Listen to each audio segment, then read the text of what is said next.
Hi, good morning. Good morning. So if you've been here or watched on Zoom or been remote, you know that David's been discussing patience for the last few weeks. So he wanted someone who isn't patient to come up and talk about being patient. So that's me. So together we're actually going to work for the next few minutes on being patient. You get to be patient as you listen to me talk about not being patient. So we're going to get through this together. So thanks to Ryan and then David's encouragement, last year I chose to focus on a word. And that was actually 2021, and that word was joyful. So I worked on that word for the entire year. To remind me of that word, I wrote it on clothespins. Not just one clothespin, but I wrote it on a lot of clothespins. I have one in the car, I have one on my bag, I have one in the house. You know, they're everywhere. They get to go with me. It's a constant reminder. I wanted something real. I wanted a tangible reminder. I didn't just want to say, I'm going to work on being joyful this year and then not do anything, that reminds me. I need reminders, right? And so clothespins can move around. They go where I go. But clothespins are also great because you can pinch them on your face when you need a reminder, right? So you hang joyful from your lip and you learn to be joyful.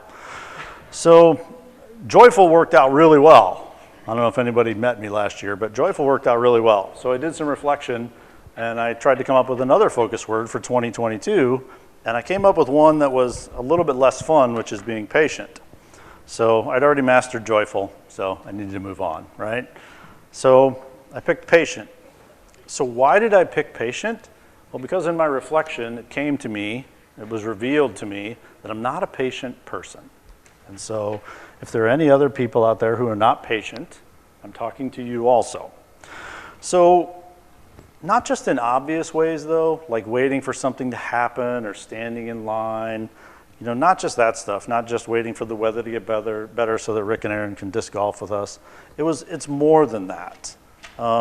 It's not being patient in life. It's not being patient with people. It's not being patient with God. Right? We all have those moments of being impatient, standing in line, waiting for your fries or whatever, but it was more than that.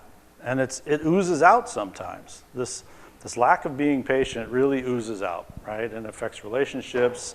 It affects your health. It has a lot of effect on you. And I also chose patient because being patient is an important characteristic of being a Christian. It's wonderful when people can recognize that you're a Christian by your actions. That's a great thing, right? But it's also kind of terrible when people don't recognize that you're a Christian by your actions. And being impatient is one of those actions that is not very healthy for people to recognize you as being a Christian. So, side note too, though, funny thing about being patient or joyful is that when you pick something like this, you get sensitized to it, right? So now, these past few months, as I've been focused on being patient, you get really attuned to what's going on around you, whether or not you're being patient. And you also run across people who aren't patient because you're sensitized to it. And so if you want to learn patience, be around people who aren't being patient with you.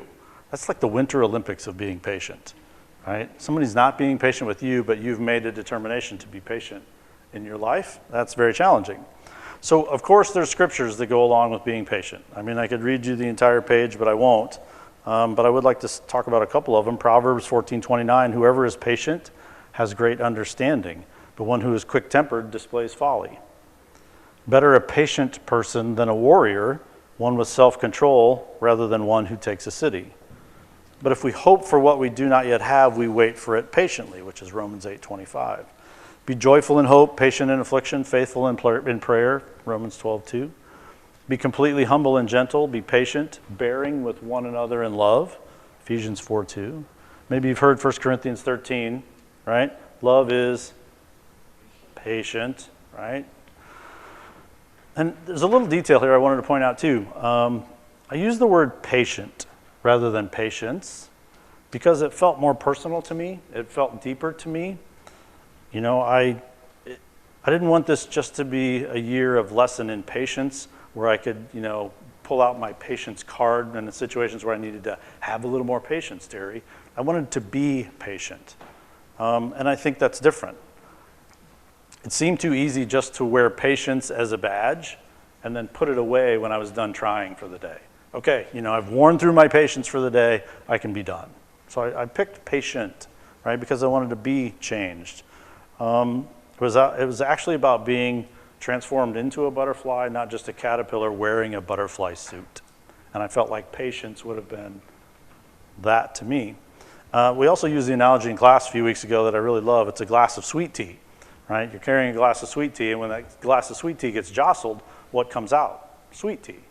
But if you have a glass that looks like sweet tea, but it's really filled with vinegar, and it gets jostled, what comes out? Vinegar. So patient just felt more thorough, more complete to me. Another thing that occurred to me is on my journey in being patient, and I'm only a couple months in, so I reserve the right to change my answers. So check with me at the end of the year and see how it's gone.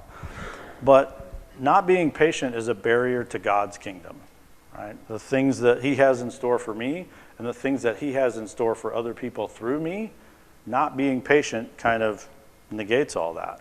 So how could I not take it seriously? Being patient, I'm reminded that it's about God's timing and God's power and not mine. And I know that seems maybe a little oversimplification, but I think about the situations where I'm not patient. I'm putting my will first, not God's. I'm putting my trust first in myself, not back in God's control. I push for my timing. I push for what I want rather than God and his kingdom. So that's been my journey so far with patient. So I only had a few minutes up here, and they told me you got to keep it short. So I have 1 minute left. So what can I leave you in 1 minute? I'm going to leave you with two things.